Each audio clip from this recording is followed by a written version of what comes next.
কিছু মানুষ আছে তাদেরকে যদি বলা হয় আপনি কি মুসলমান, তখন বলে হ্যাঁ আমি মুসলমান, নুমিনু বিবাদ, আমি কিছু মানি, নামাজ পড়ি, রোজায় মানি, হজে মানি, যাকাতে মানি। যদি বলা হয় আল্লাহর সবগুলো কথা কি আপনি মেনে চলেন, তখন বলে অনাকফুরু বিবাদ, সবগুলো মানি না, কিছু মানে কিছু মানে না, কিছু জায়গায় মানলাম কিছু জায়গায় মানলাম না। মসজিদের মধ্যে ইমাম সাহেব যদি 3 রাকাত নামাজের 2 রাকাত নামাজ পড়ে সালাম ফিরায়, যে বেড়ায় সূরা ফাতিহাও পারে না ওই বেড়ায় লোকমা দিয়া বুঝাইয়া দেয় হুজুর এখানে আল্লাহর আইনে হয় নাই, আল্লাহ বলছে 3 রাকাত, আপনি 2 রাকাত কেন পড়লেন? তাড়াতাড়ি দাঁড়াইয়া যান, দাঁড়াইয়া আরো 1 রাকাত পড়েন, এই যে ভুলটা করছেন সুজদা দেন, ঠিক কিনা? যদি সুজদা না দেয় পরের বক্ত ইমামের চাকরি শেষ। এই জায়গায় আপনি আল্লাহকে মানলেন, আল্লাহর গোলামের পরিচয় দিলেন, প্রমাণ করে দিলেন লিউযহিরাহু আলা দ্বীনি কুল্লি, সকল কথার উপরে আল্লাহর কথা। ইমাম সাহেব ভুল করছে, ইমাম সাহেবেরও ছাড় নাই, কিন্তু অর্থনৈতিক জীবনে লেনিনের কাছে গেলেন, কার্ল মার্কসের কাছে গেলেন, অর্থনৈতিক জীবনে আল্লাহ কিভাবে অর্থনীতি চালাইতে বলছে সেটা পালন করেন নাই। রাসূল সাল্লাল্লাহু আলাইহি ওয়াসাল্লাম কেমন অর্থনীতির কথা বলছে সেটা আপনি পালন করেন নাই। রাজনৈতিক জীবনে জর্জ ওয়াশিংটনের কাছে গেলেন, মিস্টার গান্ধীর কাছে গেলেন, আমার দেশের অমুক নেতার আদর্শ বাস্তবায়নের জন্য রাজনীতি করতেছেন, তমুক নেতার আদর্শ বাস্তবায়নের জন্য রাজনীতি করতেছেন। রাজনৈতিক জীবনে রাসূলকে আপনি নেতা মানতে পারেন নাই। রাসূল সাল্লাল্লাহু আলাইহি ওয়াসাল্লাম যে কোরআন দিয়ে রাষ্ট্র চালিয়েছে সেই কোরআনের রাজনীতি আপনি করতে পারলেন না। আপনি প্রমাণ করলেন এখানে আপনি আল্লাহর গোলাম নন, আপনি প্রমাণ করে দিলেন রাজনৈতিক জীবনে আপনি আল্লাহর গোলাম নন, সেখানে আপনি শয়তানের গোলাম প্রমাণ করে দিলেন। যদি আল্লাহর গোলামের প্রমাণ করতে চান তাহলে লিউযহিরাহু আলা দ্বীনি কুল্লি, সকল কথা সকল মতবাদের উপরে আল্লাহর কথা। সুতরাং আল্লাহর আইন বাস্তবায়নের জন্য আমরা কাজ করব, ওই জালেমদের পক্ষে থাকব না, সিদ্ধান্ত নিতে পারি। আল্লাহ তাআলা আমাদেরকে কবুল করুক। সুপ্রিয় দিনী ভাইরা, আমি পবিত্র কোরআনুল কারীম থেকে সূরা বাকারা এর 21 নম্বর আয়াতে কারিমা তেলাওয়াত করেছি। আল্লাহ তাআলা তৌফিক দান করলে এই আয়াতে কারিমার আলোকেই কিছু আলোচনা করব ইনশাআল্লাহ। আল্লাহ তাআলা বলেন, ইয়া আইয়ুহান নাস, হে মানব সমাজ, উ'বুদু রাব্বাকুম, তোমরা তোমাদের পালনকর্তার ইবাদত করো। আল্লাযী খালাকাকুম ওয়াল্লাযীনা মিন ক্বাবলিকুম, যেই পালনকর্তা তোমাদেরকে এবং তোমাদের পূর্ববর্তীদেরকে সৃষ্টি করেছেন। লাআল্লাকুম তাত্তাকুন, আশা করা যায় তোমরা পরহেজগারিতা অর্জন করতে পারবে। এই হলো আয়াতের সরল অনুবাদ। আল্লাহ তাআলা বলছেন, হে মানব সমাজ, তোমরা আল্লাহর ইবাদত করো। যদি তোমরা আল্লাহর ইবাদত ঠিকঠাক ভাবে করতে পারো তাহলে তোমরা মুত্তাকি হতে পারবে, পরহেজগারিতা অর্জন করতে পারবে। দুনিয়াতে যত মানুষ আছে সবাই ইবাদত করে, ইবাদতের বাহিরে কেহ নাই, আনুগত্যের বাহিরে কেহ নাই, নিয়ম নীতির বাহিরে কেহ নাই। শুধুমাত্র পাগল আর ছোট বাচ্চা যারা, তারা নিয়ম বোঝে না, জানে না। পাগল যদি রাস্তার মাঝ দিয়ে যাচ্ছে, কোন একজন ভদ্র মানুষকে ডাক দিয়ে একটা গালি দেয়, অন্য লোকেরা তাকে ইশারা দিয়ে বলে দেয় যে সে পাগল, যার কারণে আর গালি দেওয়ার কারণে যাকে গালি দিছে তিনি আর মাইন্ড করেন না, ঠিক কিনা?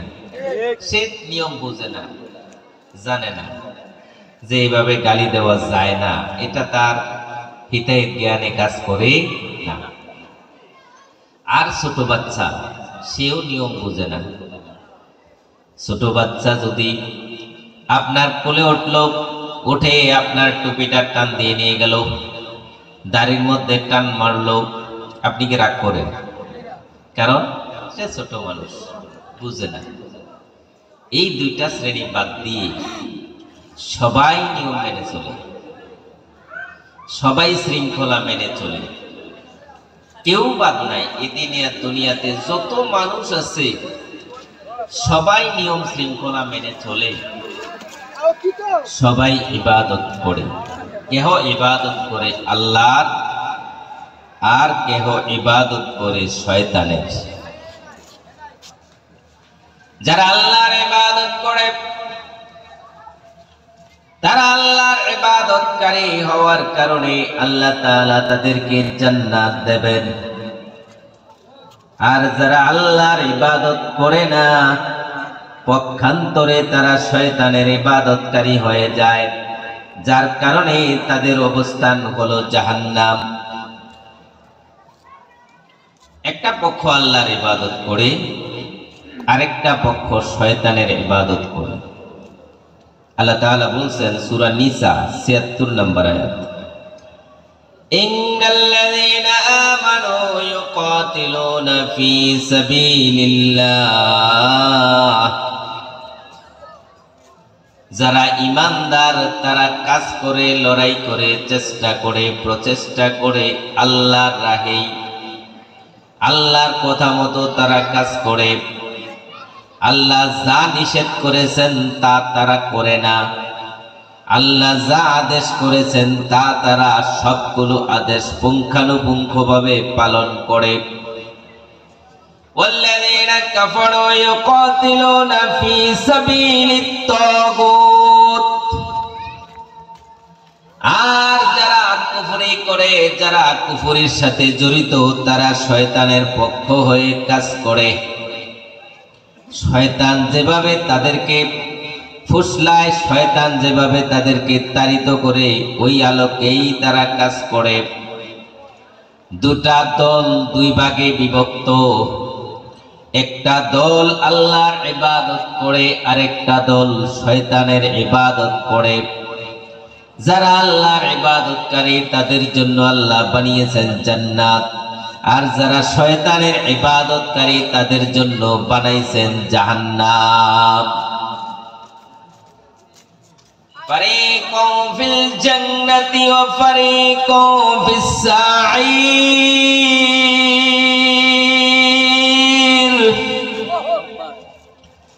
একটা দল জান্নাতের দিকে যাচ্ছে, আরেকটা দল জাহান্নামের দিকে যাচ্ছে। রাস্তা আছে দুইটা, একটা জান্নাতের দিকে গেছে, আরেকটা দল জাহান্নামের দিকে যাচ্ছে। জান্নাত জাহান্নামের মাঝখানে কোনো রাস্তা নাই, জান্নাত জাহান্নামের মাঝখানে কোনো রাস্তা নাই। হয় আপনি জান্নাতের রাস্তায়, না হয় জাহান্নামের রাস্তায়। আপনি চিটাং যাওয়ার জন্য গাড়িতে উঠলেন, আপনার গাড়ি একবার একটু চিটাং এর দিকে আর একটু ঢাকার দিকে এরকম হয়, হয় চিটাং এর দিকে যাবে, না হয় ঢাকার দিকে যাবে। কেউ ঢাকার দিকে যাওয়ার জন্য ঢাকার গাড়িতে ওঠে, কেউ চিটাং এর দিকে যাওয়ার জন্য চিটাং এর গাড়িতে ওঠে। আপনি জান্নাতে যাবেন, জান্নাতের রাস্তায় উঠছেন, আর কিছু বাহিনী জাহান্নামে যাবে, জাহান্নামের রাস্তায় উঠছেন। এমন কি কোনো সুযোগ আছে দুই রাস্তায় থাকা? সুযোগ আছে? আচ্ছা, একজন ব্যক্তি কি দুই রাস্তা দিয়ে যাইতে পারে? আপনি এই রাস্তা দিয়ে যাচ্ছেন, এদিকে যাচ্ছেন, ঠিক মুহূর্তে কি আবার এদিকেও যাইতে পারবেন? পারবেন? সম্ভব না। রাস্তা দুইটা, একটা জান্নাতের দিকে আর একটা জাহান্নামের দিকে। আর যারা আল্লাহর ইবাদতকারী তারা জান্নাতের দিকে, আর যারা আল্লাহর ইবাদতকারী নন তারা জাহান্নামের দিকে। আল্লাহ তাআলা আপনাকে আমাকে সৃষ্টি করেছেন একটা উদ্দেশ্য আছে। উদ্দেশ্যটা কি? আল্লাহ তাআলা বলেন সূরা যারিয়াত 56 নম্বর আয়াতে, ওমা খলাকতুল জিন্না ওয়াল ইনসা ইল্লা লিয়াবুদুন। আমি মানুষ এবং জিনকে সৃষ্টি করেছি শুধুমাত্র আমার ইবাদত করার জন্যই। শুধু আমার ইবাদতের জন্যই আমি মানুষ এবং জিনকে বানাইছি। আজকের দুনিয়াতে শত শত কোটি মানুষ পাওয়া যাবে যারা দুনিয়ার সব কাজ করে কিন্তু আল্লাহর ইবাদতটাই করে না। আল্লাহ তাআলা আপনাকে বানাইছেন ইবাদতের জন্য, মানুষ এবং জিন। এখানে আল্লাহ বলেন নাই যে ঈমানদারদেরকে, আল্লাহ বলছে সবগুলো মানুষের কথাই বলছে। আমি বানিয়েছি আমার ইবাদতের জন্য, কিন্তু অধিকাংশ মানুষই তো শয়তানের ইবাদতকারী হয়ে বসে আছে। বড়ই আফসোস। দুনিয়াতে যত জিনিস আছে সব কিছু বানানোর পেছনে একটা উদ্দেশ্য থাকে। এই মাইক যিনি বানাইছেন তার উদ্দেশ্য হলো সাউন্ড বড় করা, শব্দ বড় করবে, আওয়াজ বড় করবে, এটা হলো তার উদ্দেশ্য। যদি আওয়াজ বড় না করে তাহলে এই মাইক আর মালিক ব্যবহার করবে না, ডাস্টবিনে ফেলাই দেবে, ঠিক কিনা? ঘড়ি যিনি বানাইছেন তার উদ্দেশ্য সময় দেওয়া। যদি ঘড়ি সময় না দেয় এই ঘড়ি আর কেউ হাতে দেবে না, পাগলেও হাতে দেবে না।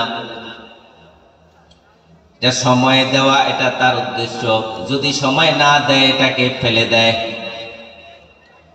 আপনি 10 কোটি টাকা দিয়ে বাজারও গাড়ি কিনছেন, ওই গাড়িটা আর চলে না, এটা কি মালিক আর ধরবে? এটা পালায়া রাখবে, হয় স্ক্র্যাপ হিসাবে বিক্রি করবে, ডাস্টবিনে ফেলে দেবে। যেই কোনো জিনিস বানানোর পিছনে যে উদ্দেশ্য পূরণে ব্যাহত হলে এটা ডাস্টবিনে থাকে, এটা আর ভালো জায়গায় থাকে না। ডাস্টবিন এটার ঠিকানা। আল্লাহ আপনাকে বানাইছেন আল্লাহর ইবাদতের জন্য।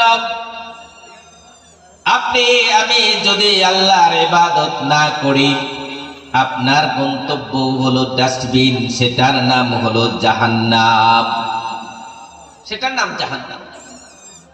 তাহলে আল্লাহর উদ্দেশ্য হলো সৃষ্টি করার, উদ্দেশ্য হলো ইবাদত করা, আল্লাহর গোলামি করা।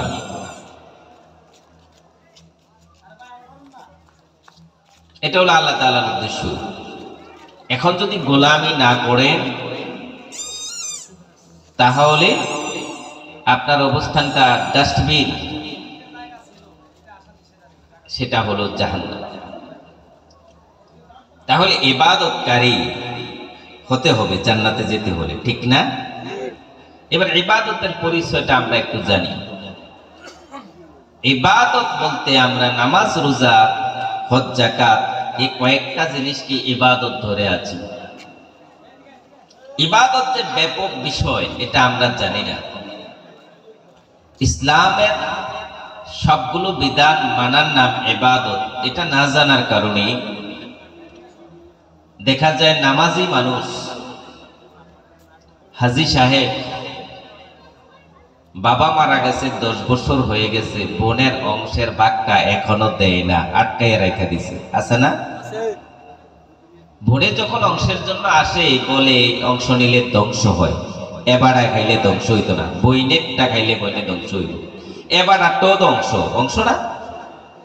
বাপের যেই সম্পদ, 2 ভাই আছে, 2 বোন আছে, বোনের অংশ নিলে যদি ধ্বংস হয় তো ভাইয়েরটা ভাইয়ে খাইলে ধ্বংস হইতো না। তাহলে সে কিন্তু নামাজি, হাজি, সে বুঝেই নাই। সকাল 10টা থেকে ঘুষের টাকা পকেটে লইতে লইতে পকেট বড় করে ফেলছে, কিন্তু জোহরের সময় যখন মুয়াজ্জিন হাইয়া আলাস সালাহ বলে ডাক দিয়েছে, ওই ঘুষের টাকা লইয়াই মসজিদে যাইয়া বলছে ইয়্যাকা না'বুদু ওয়া ইয়্যাকা নাস্তাঈন। আল্লাহ তাআলা বলেন করে পাট পাস তো পকেট ওইটা কি, তুই না বলে খালি আমার গোলামি করস। তাহলে ইবাদতের সংজ্ঞাটাই আমরা অনেকে জানি না, বুঝি না। ইবাদত শব্দটি আরবি আব্দুন থেকে নিঃসৃত, শাব্দিক অর্থ হলো গোলামি করা, আনুগত্য করা, মেনে চলা। এটা হলো শাব্দিক অর্থ। পরিভাষায় হিয়া কদাউল হায়াতু বিহাসবি আওয়ামিরিল্লাহি তাআলা ওয়া নাওয়াহিহি, আল্লাহ তাআলার আদেশ এবং নিষেধের ভিত্তিতে জীবন পরিচালনা করার নামই হলো ইবাদত। আল্লাহ তাআলা যা আদেশ করেছে প্রত্যেকটা আদেশকে পুঙ্খানুপুঙ্খভাবে অনুসরণ করার নাম ইবাদত। আংশিক ইবাদত অনুসরণ করার নাম ইবাদত নয়। শাব্দিক অর্থ গোলামি করা, তাবেদারি করা, কিন্তু পরিভাষায় হলো আল্লাহ তাআলা যতগুলো আদেশ আছে সবগুলোকে পুঙ্খানুপুঙ্খভাবে অনুসরণ করার নাম ইবাদত। শাব্দিক অর্থ একরকম, পরিভাষায় ভিন্ন রকম। সালাত শব্দের অর্থ হলো দোয়া করা। এই যে আমরা নামাজ পড়ি, এই সালাত, সালাত শব্দের অর্থ হলো দোয়া করা, কিন্তু যেই কোনো দোয়াকে সালাত বলে না। রব্বানা যালামনা আনফুসানা রব্বানা আতিনা ফিদ দুনিয়া হাসানাহ, এভাবে দোয়া করি না? এই দোয়াগুলো কি নামাজ? এটা কি সালাত? না। নামাজ সালাত শব্দের অর্থ হলো দোয়া করা, কিন্তু সব দোয়াকে নামাজ বলে না। পরিভাষায় নির্ধারিত সময়ে রাসূল সাল্লাল্লাহু আলাইহি ওয়াসাল্লামের দেখানো নিয়মে রুকু সেজদা করা, ওযু করা, সূরা কেরাত পড়া, রুকু সেজদা করা, সিস্টেম মতো সালাম ফিরানো পর্যন্ত হলো সালাত। ঠিক কি না? সিস্টেম মতো, এটা হলো সালাত। যেই কোনো দোয়াকে সালাত বলে না। হজ শব্দের অর্থ হলো ইরাদা করা, ইচ্ছা করা, কিন্তু যেই কোনো কাজের ইচ্ছা করাকে হজ বলে না। আমি মাহফিলে আসার জন্য বাসা থেকে বাইর হইছি, ইচ্ছা করেছি মাহফিলে যাব, এটা কি হজ হবে? এটা হজ নয়। কিন্তু হজ হলো নির্ধারিত মাসে নির্ধারিত দিনে রাসূল সাল্লাল্লাহু আলাইহি ওয়াসাল্লামের দেখানো নিয়মে ইহরাম বাঁধার মাধ্যমে যে কাজগুলো সম্পন্ন করার কথা রাসূল বলেছেন, ঠিক ওইভাবে কাজগুলো সম্পন্ন করার নাম হলো হজ। যাকাত শব্দের অর্থ হলো পবিত্রতা। যাকাত শব্দের অর্থ হলো বেড়ে যাওয়া, কিন্তু যেই কোনো বেড়ে যাওয়াকে যাকাত বলে না, যেই কোনো পবিত্রতাকে যাকাত বলে না। আমি গোসল করছি, ওযু করছি, আমি পবিত্রতা অর্জন করছি, এটাকে কেউ যাকাত বলবে না। যাকাত হলো নিসাব পরিমাণ সম্পদ। আপনার ঘরে যদি 1 বছর পরিমাণ সময় থাকে, হিসাব করে করে 40 ভাগের 1 ভাগ দরিদ্রকে বন্টন করে দিয়ে দেওয়ার নাম হলো যাকাত। শাব্দিক অর্থ একরকম, পরিভাষায় ভিন্ন রকম। ইবাদত শব্দটা হলো আনুগত্য করা, গোলামি করা। পরিভাষায় আল্লাহ তাআলার যত আদেশ আছে, রাসূল সাল্লাল্লাহু আলাইহি ওয়াসাল্লামের যত আদেশ আছে, আল্লাহ তাআলার যতগুলো নিষেধ আছে, রাসূল সাল্লাল্লাহু আলাইহি ওয়াসাল্লামের যতগুলো নিষেধ আছে, সবগুলোকে পুঙ্খানুপুঙ্খভাবে অনুসরণ করে চলার নাম হলো ইবাদত। স্মরণ রাখা উচিত, ইবাদত একটি ব্যাপক অর্থবোধক শব্দ। এর অনেকগুলো শাখা প্রশাখা আছে, অনেকগুলো শাখা প্রশাখা আছে। আমার আগের আলোচক সুন্দরভাবে বলেছেন, এই যে দেহ কাঠামো, আমার যে দেহটা, এটা একটা মানুষ।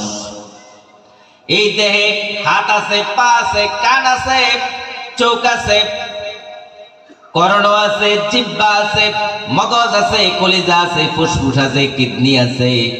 সবগুলো পয়েন্টে পয়েন্টে বসানোর কারণে এটা হয়েছে মানুষ। যদি আমার হাতটাকে কেটে কোনো একটা জায়গায় রেখে বলা হয় এটা মানুষ, কেউ বলবে না, বলবে যে এটা মানুষের হাত। ঠিক কিনা? হ্যাঁ, কেউ বলবে না যে এটা মানুষ, সবাই বলবে এটা মানুষের হাত। আমার পাওটাকে কেটে যদি টেবিলের উপরে রেখে রাখেন, কেউ বলবে এটা মানুষ, সবাই বলবে এটা মানুষের পা। তার মানে হলো মানুষের একটা অঙ্গ। ইবাদত একটা ব্যাপক অর্থবোধক শব্দ। ইবাদতে হাজারটা অঙ্গ প্রত্যঙ্গ আছে, হাজারো আদেশ নিষেধ আছে, সবগুলোকে মিলেই হলো ইবাদত। যদি একটাকে বাদ দিয়ে দেন অথবা একটাকে অনুসরণ করেন করে যদি আপনি মনে করেন যে আপনি ইবাদতকারী, তাহলে আপনি ভুল করবেন। যেমন হাত একটাকে টেবিলের উপরে রাখলে ওই হাতটাকে দেখে যদি মনে করেন যে এটা মানুষ, তাহলে আপনি ভুল করবেন, ঠিক কিনা? আপনি নামাজ পড়ছেন, আপনি রোজা রাখছেন, আপনি যদি মনে করেন যে আপনি ইবাদতকারী হয়ে গেছেন, তাহলে আপনি অবশ্যই ভুল করবেন। ইবাদত হলো আল্লাহ তাআলার যত আদেশ আছে, বিসমিল্লাহির রহমানির রহিমের বা থেকে মিনাল জিন্নাতি ওয়ান নাসের সিন পর্যন্ত, বাস এনাফ, যথেষ্ট, কমপ্লিট কোড অফ লাইফ। এই পুরো কোরআনে যা আছে সবগুলোকে পুঙ্খানুপুঙ্খভাবে খুঁজে খুঁজে অনুসরণ করার নাম হলো ইবাদত। সবগুলোকে, একটাকে আলাদাভাবে ইবাদত হয় না। আপনার আল্লাহর আদেশগুলো, কিছু আদেশ সহজ, যেমন নামাজ পড়া, এটা মোটামুটি সহজ, এখানে কোনো টাকা পয়সা লাগে না। কিন্তু হজ করতে টাকা লাগে, ঠিক কিনা? হজ করতে টাকা লাগে না? এখন যদি আপনি এই টাকা আছে, আপনার সামর্থ্য আছে, আপনি ভাবেন হজ করতে গেলে 5 লাখ টাকা চলে যাবে, থাক এগুলি থাকলে আমার বাচ্চাদের উপকারে হবে, আপনি রেখে দেন, তাহলে ওই যে আদেশটাকে আপনি অমান্য করেছেন, ঠিক কিনা? হ্যাঁ, ওই আদেশটাকে অমান্য করেছেন, সহজগুলোকে মানলেন, কঠিনগুলোকে মানেন নাই। পরীক্ষার মধ্যে 100 মার্কের যে পরীক্ষা হয়, ওই 100 মার্কে কি সবগুলো প্রশ্ন সহজ হয় নাকি 2-4টা কঠিন আছে? 2-4টা কঠিন আছে কিনা? 2-4টা কঠিন আছে। নৈবিত্তিক সহজ, 100 মার্কের ভিতরে 30 মার্ক 40 মার্ক নৈবিত্তিক আছে, ওই নৈবিত্তিক সহজ। কিন্তু লিখিত অংশটা অনেক কঠিন। আপনি নৈবিত্তিকে 40-এ 40 আনসার করেছেন, কিন্তু লিখিত পরীক্ষায় আনসার করেন নাই, আপনি কি পাস করবেন? পাস করবেন না। আংশিক পাস করলে পাস হয় না, সবটা মিলেই পাস করা যায়। এজন্য আল্লাহ তাআলা বলছেন, যদি আমার কোনো আদেশ তুমি মানবা নাকি মানবা না একটু দ্বিধাদ্বন্দ্বে থাকো, এই সুযোগটাও নাই। وما كان لمؤمن ولا مؤمنة إذا قضى الله ورسوله أمرا أن يكون لهم الخيرة من أمرهم। কোন ইমানদার পুরুষ, কোন ইমানদার নারীর জন্য ইযা কাদাল্লাহু ওয়া রাসূলুহু আমরা, আল্লাহ তাআলা যখন কোন কাজের আদেশ করেন, যখন রাসূল সাল্লাল্লাহু আলাইহি ওয়াসাল্লাম কোন কাজের জন্য আদেশ করেন, আইয়াকুনা লাহুমুল খিয়ারাতু মিন আমরিহিম, ওই আদেশ মানবেন কি মানবেন না ওই চিন্তা করারও কোনো অধিকার আল্লাহ দেয় নাই, মানতেই হবে। একটা আদেশকে অমান্য করার কোনো সুযোগ নাই। আমল করতে গিয়ে একটু কম হবে বেশি হবে, কিন্তু অমান্য করা যাবে না, দূরত্বে ছেড়ে দেওয়া যাবে না। আপনি কম করেন, অসুবিধা নাই। 2 রাকাত নামাজ পড়েছেন, কেউ 5 মিনিটে পড়বে, কেউ 10 মিনিটে পড়বে, কেউ 20 মিনিটে পড়বে। যার যত মনোযোগ আছে এটার গুরুত্ব বাড়বে, কিন্তু নামাজ না পড়া এটা যাবে না, ছেড়ে দেওয়া যাবে না।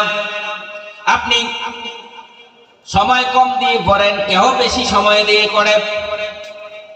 আল্লাহ তাআলার আদেশগুলো পালন করার ক্ষেত্রে বিষয়টা এমন, আপনি হয়তো একটু কম করতে পারেছেন, কেহ একটু বেশি করবে। কেহ উমরা করে অনেকবার, আপনি একবার করেছেন। আপনি হজ করে, কেহ ভিআইপি ভাবে হজ করে 10 লাখ 12 লাখ দিয়া, আপনি 5 লাখ দিয়া কোন রকমে হজে গেছেন। কোন রকমে একেবারে লেবেট টেবের অবস্থায় কোন রকমে হাজির হইতে পারছেন, আপনি আমল করেছেন কিন্তু সামর্থ্য আছে করেন নাই, আপনার ঈমান থাকবে না। সামর্থ্য আছে করেন নাই, আপনার ঈমানই থাকবে না। সামর্থ্য নাই, আল্লাহ তাআলা ছেড়ে দেবেন। সামর্থ্য ছাড়া কোনো কাজ আল্লাহ তাআলা কাহার উপর চাপাইয়া দেয় না। যেমন হজ ফরজ, কিন্তু সবার উপরে না, যার সামর্থ্য আছে তার উপর, ঠিক কিনা? সবার উপর কি আল্লাহ চাপাই দিছে? না, সামর্থ্য নাই, ছেড়ে দিয়েছে। রোজা রাখা ফরজ, সবার জন্য নয়। যে অসুস্থ তার জন্য ভাঙ্গার সুযোগ আছে, আছে কিনা? হ্যাঁ, সুযোগ আছে। লম্বা সফরে যাবেন, আপনি রোজা ভাঙ্গার সুযোগ আছে। যাকাত ফরজ, কিন্তু সবার জন্য নয়। নিসাব পরিমাণ সম্পদ যার আছে তার উপর ফরজ, যার নিসাব পরিমাণ সম্পদ নাই তার উপর যাকাত ফরজ না, ঠিক কিনা? কুরবানি করা ওয়াজিব, সবার উপর নয়, যার সামর্থ্য আছে তার উপর।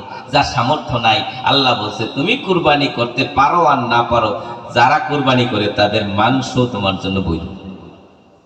তাহলে সামর্থ্যবানের উপর আল্লাহ তাআলার বিধানগুলো। সামর্থ্য নাই সেটা ভিন্ন কথা, আপনার সামর্থ্য নাই, আপনি ছেড়ে দিয়েছেন, কিন্তু মনে মনে ভাবতেছেন ইস আমার যদি এই সামর্থ্যটা থাকতো, ঠিক না? তাহলে আপনি ঈমানের মধ্যে আছেন। কিন্তু আপনি যখন এড়িয়ে যান, মাইনাস করেন, তখন আপনার ঈমান থাকবে। এখন আল্লাহ তাআলার আদেশ নিষেধের আলোকে আপনি চলার সিদ্ধান্ত নিয়েছেন কিনা, সেটা হলো বিবেচনার বিষয়। যদি সিদ্ধান্ত নিয়ে থাকেন, প্রমাণ করেন যে আপনি আল্লাহর গোলাম, কাজে কর্মে চলনে বলনে কথনে লিখনে আপনি প্রমাণ করে দেন যে আপনি আল্লাহর গোলাম। জমিনে যখন চলতে যাবেন, আপনার অভিভাবক হবে একাধিক, বিভিন্ন জায়গায় বিভিন্ন জন অভিভাবক হবে, বিভিন্ন পয়েন্টে বিভিন্ন ব্যক্তি আপনার নেতা হবে। ওই জায়গায় যদি ওই নেতা অভিভাবক আল্লাহর কথার সাথে সাংঘর্ষিক কোনো কথা বলে, তখনই আসবে গোলামের প্রশ্ন, আপনি কি আল্লাহর গোলাম নাকি ওই ব্যক্তির গোলাম? যদি আল্লাহর গোলাম হন, প্রমাণ করে দেন লিউযহিরাহু আলাদ-দীনি কুল্লি, সকল কথা সকল মতবাদের উপরে আল্লাহর কথা।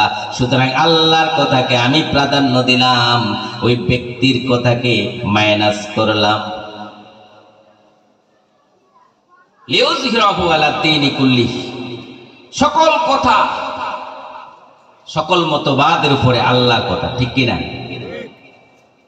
আমরা রাষ্ট্রের আইন মানি, রাষ্ট্রের শৃঙ্খলা মানি। এমপি সাহেব আমাদের নেতা, চেয়ারম্যান সাহেব আমাদের নেতা।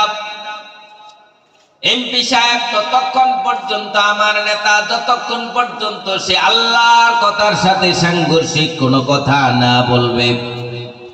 যখন আল্লাহর কোনো কথার সাথে সাংঘর্ষিক কথা বলে ফেলবে, তখনই আসবে গোলামের প্রশ্ন, আপনি কি এমপি সাহেবের গোলাম নাকি আল্লাহর গোলাম? কার গোলাম? আল্লাহর গোলাম হলে প্রমাণ করে দেন লিউযহিরাহু আলাদ-দীনি কুল্লি, সকল কথা সকল মতবাদের উপরে আল্লাহর কথা। সুতরাং আল্লাহর কথাকে আমি মেনে নিলাম, ওই এমপি সাহেবের কথাকে ডাস্টবিনে ফালাইলাম। এবার আমার ক্ষতি হইব হোক, আমারে ফাঁসি দিব দেখ, গুম করে লাইব করুক, আমি প্রমাণ করতে হবে যে আমি আল্লাহর গোলাম। চেয়ারম্যান সাহেব আমার নেতা, আমার অভিভাবক। মেম্বার সাহেব আমার নেতা, আমার অভিভাবক। মেম্বারের কথা মতো সমাজ চলে, চেয়ারম্যান সাহেবের কথা মতো ইউনিয়ন চলে। সে ততক্ষণ পর্যন্ত আমার অভিভাবক, যতক্ষণ পর্যন্ত আল্লাহর কথার সাথে সাংঘর্ষিক কোনো কথা না বলবে। যদি সে কোনো সাংঘর্ষিক কথা বলে ফেলে, তখনই আসবে গোলামির প্রশ্ন, আপনি কি আল্লাহর গোলাম নাকি চেয়ারম্যান সাহেবের গোলাম? যদি আল্লাহর গোলাম হন, প্রমাণ করে দেন লিউযহিরাহু আলাদ-দীনি কুল্লি, সকল কথা সকল মতবাদের উপরে আল্লাহর কথা। সুতরাং আল্লাহর কথাকে প্রাধান্য দিয়া ওই চেয়ারম্যান সাহেবের কথাকে ডাস্টবিনে ফালান, ক্ষতি হইলে হোক, কিছু করার নাই। কোন মেয়ের বিয়ে হয়ে যাওয়ার পরে তার অভিভাবক, তার স্বামী বিয়ে হওয়ার আগে অভিভাবক বাবা, বাবা না থাকলে বড় ভাই মা, বিয়ে হওয়ার পরে অভিভাবক হলো তার স্বামী। ওই মেয়ে যদি প্রাইমারি স্কুলে চাকরি করে, সকাল 10টায় যদি প্রাইমারি স্কুলে চাকরি করার জন্য চলে আসে, ওই স্কুল টাইমে এখন অভিভাবক হলো হেডমাস্টার। এখন স্বামীর স্বামীগিরি আর নাই। স্বামী যখন অভিভাবক, আল্লাহ বলছে ও মহিলা পর্দা করো, স্বামী বলতেছে পর্দা করার দরকার নাই। আল্লাহ বলছে নামাজের সময় নামাজ পড়ো, স্বামী বলতেছে নামাজের দরকার নাই। তখন হলো গোলামির প্রশ্ন, আপনি কি স্বামীর গোলাম নাকি আল্লাহর গোলাম? যদি আল্লাহর গোলাম হন প্রমাণ করে দেন লিউযহিরাহু আলাদ্দীনি কুল্লি, সকল কথা সকল মতবাদের উপরে আল্লাহর কথা। সুতরাং আল্লাহর কথাকে মেনে নেন, স্বামীর কথাকে ডাস্টবিনে ফেলান। সংসার এটা থাকলে থাক, না থাকলে নাই। তাকদিরে যেটা লেখা আছে সেটাই হবে, ঠিক কিনা? স্বামীর কথাকে ধরে কি আল্লাহর কথার বিপরীতে যাওয়া যাবে? যাবে না। আপনি কোন কোম্পানিতে চাকরি করেন, কোম্পানির মালিক আপনার বস, ওই মালিকের কথা মতো আপনাকে কাজ করা লাগে। আপনি নামাজের সময় নামাজের দিকে যাচ্ছেন, মালিক আপনাকে নামাজের সুযোগ দেয় না, অথবা অন্য কোন ইসলামের সাথে সাংঘর্ষিক কাজ করার জন্য মালিক আপনাকে আদেশ করছে। এখন আসবে গোলামির প্রশ্ন, আপনি কি কোম্পানির মালিকের গোলাম নাকি আল্লাহর গোলাম? যদি আল্লাহর গোলাম হন প্রমাণ করে দেন লিউযহিরাহু আলাদ্দীনি কুল্লি, সকল কথা সকল মতবাদের উপরে আল্লাহর কথা। ওই মালিকের কথাকে ডাস্টবিনে ফেলাইলাম, আল্লাহর কথাকে মেনে নিলাম। চাকরি থাকলে থাক, না থাকলে নাই। রিজিকের মালিক কে? তাহলে রিজিকের মালিক যেহেতু আল্লাহ, আল্লাহটা মানলাম, ওই মালিকের দাম মাইনাস করলাম, আমার চাকরি চলে যাক, অসুবিধা নাই। ঠিক একই ভাবে আপনার নেতা আমার নেতা রাষ্ট্রীয় আইন বানাবে, তারা বলবে ব্রিটিশ আইনের দেশ চলবে, তারা বলবে যে আমরা নিজেরা আইন বানায় রাষ্ট্র চালাবো, নিজেদের মন মতো রাষ্ট্র চালাবো।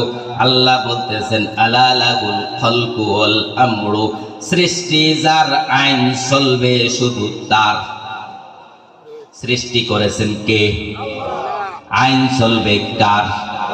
এই 55 বছরের বাংলাদেশে আল্লাহর আইন চলছে নাকি মানুষের তৈরি করা আইন চলছে? এই যে মানুষের তৈরি করা আইন চলতেছে, বাংলাদেশে যত প্রধানমন্ত্রী এসেছে একজন হিন্দু নয়, একজন বৌদ্ধ নয়, একজন খ্রিস্টান নয়, একজন ইহুদি নয়, একজন নাস্তিক নয়, সবাই তো মুসলমান বলে আমাদেরকে পরিচয় দিয়েছে।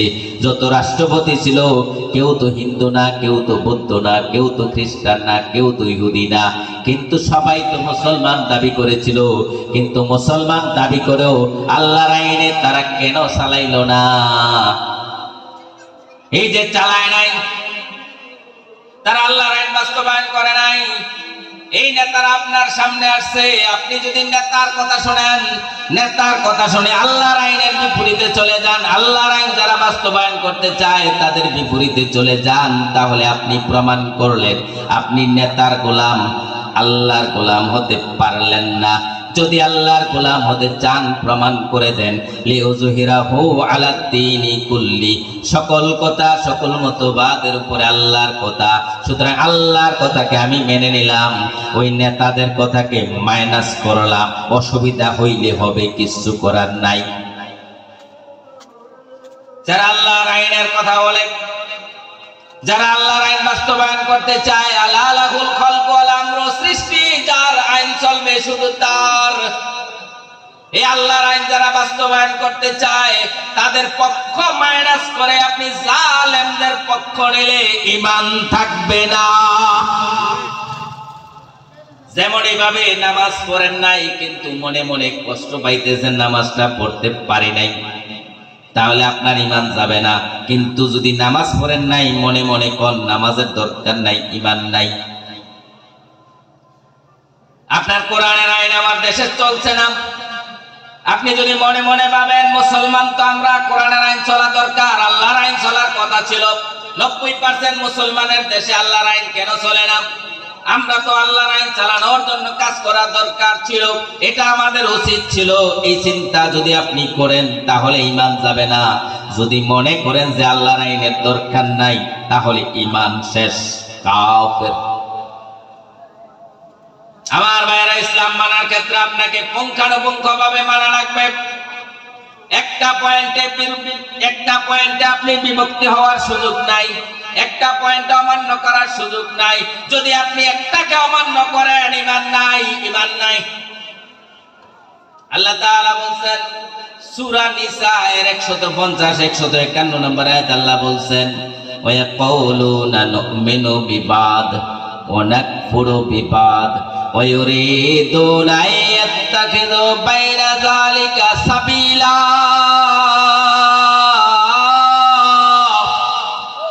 উলাইকা হুমুল কাফিরুনা হাক্কা। কিছু মানুষ আছে, তাদেরকে যদি বলা হয় আপনি কি মুসলমান, তখন বলে হ্যাঁ আমি মুসলমান। নুমিনু বিবাদ, আমি কিছু মানি, নামাজ পড়ি, রোজায় মানি, হজে মানি, যাকাতে মানি। যদি বলা হয় আল্লাহর সবগুলো কথা কি আপনি মেনে চলেন, তখন বলে অনাকফুরু বিবাদ, সবগুলো মানি না। কিছু মানে, কিছু মানে না। কিছু জায়গায় মানলাম, কিছু জায়গায় মানলাম না। মসজিদের মধ্যে ইমাম সাহেব যদি 3 রাকাত নামাজের 2 রাকাত নামাজ পড়ে সালাম ফিরায়, যে বেড়ায় সূরা ফাতিহাও পারে না, ওই বেড়ায় লোকমা দিয়া বুঝাইয়া দেয় হুজুর এখানে আল্লাহর আইনে হয় নাই। আল্লাহ বলছে 3 রাকাত, আপনি 2 রাকাত কেন পড়লেন? তাড়াতাড়ি দাঁড়াইয়া যান, দাঁড়াই আরো 1 রাকাত পড়েন। এই যে ভুলটা করছেন, সুজদা দেন, ঠিক কিনা? যদি সুজদা না দেয়, পরের বক্ত ইমামের চাকরি শেষ। এই জায়গায় আপনি আল্লাহকে মানলেন, আল্লাহর গোলামের পরিচয় দিলেন, প্রমাণ করে দিলেন লিউযহিরাহু আলা দ্বীনি কুল্লি, সকল কথার উপরে আল্লাহর কথা। ইমাম সাহেব ভুল করছে, ইমাম সাহেবেরও ছাড় নাই। কিন্তু অর্থনৈতিক জীবনে লেনিনের কাছে গেলেন, কার্ল মার্কসের কাছে গেলেন, অর্থনৈতিক জীবনে আল্লাহ কিভাবে অর্থনীতি চালাইতে বলছে সেটা পালন করেন নাই। রাসূল সাল্লাল্লাহু আলাইহি ওয়াসাল্লাম কেমন অর্থনীতির কথা বলছে সেটা আপনি পালন করেন নাই। রাজনৈতিক জীবনে জর্জ ওয়াশিংটনের কাছে গেলেন, মিস্টার গান্ধীর কাছে গেলেন, আমার দেশের অমুক নেতার আদর্শ বাস্তবায়নের জন্য রাজনীতি করতেছেন, তমুক নেতার আদর্শ বাস্তবায়নের জন্য রাজনীতি করতেছেন। রাজনৈতিক জীবনে রাসূলকে আপনি নেতা মানতে পারেন নাই। রাসূল সাল্লাল্লাহু আলাইহি ওয়াসাল্লাম যে কোরআন দিয়ে রাষ্ট্র চালিয়েছে, সেই কোরআনের রাজনীতি আপনি করতে পারলেন না। আপনি প্রমাণ করলেন এখানে আপনি আল্লাহর গোলাম নন। আপনি প্রমাণ করে দিলেন রাজনৈতিক জীবনে আপনি আল্লাহর গোলাম নন, সেখানে আপনি শয়তানের গোলাম প্রমাণ করে দিলেন। যদি আল্লাহর গোলামের প্রমাণ করতে চান, তাহলে লিউযহিরাহু আলা দ্বীনি কুল্লি, সকল কথা, সকল মতবাদের উপরে আল্লাহর কথা। সুতরাং আল্লাহর আইন বাস্তবায়নের জন্য আমরা কাজ করব, ওই জালেমদের পক্ষে থাকবো না, সিদ্ধান্ত নিতে পারি। আল্লাহ তাআলা আমাদেরকে কবুল করুক।